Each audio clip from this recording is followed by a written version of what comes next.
హాస్టల్లో ఫుడ్ విషయాలు మాత్రం నేను తనని అడగలేదు. నిజంగా హాస్టల్ ఫుడ్ అనగానే అబ్బో అనిపిస్తుంది.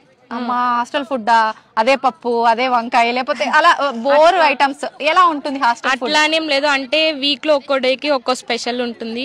స్వీట్స్ అట్లా చేస్తుంటారు, ట్యూస్డే గులాబ్ జామున్ స్పెషల్ అట్లా స్పెషల్ పెడుతుంటారు. ఓకే, టేస్ట్ బాగుంటుంది.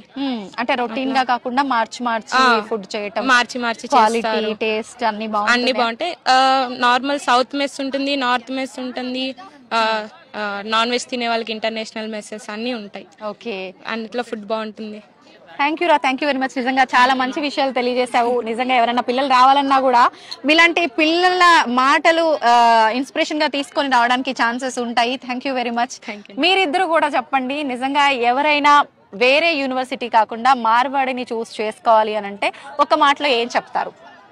అంటే మనకు దేంట్లో ప్యాషన్ ఉంటే అందులో రాణించడానికి వీళ్ళు బాగా హెల్ప్ చేస్తారు.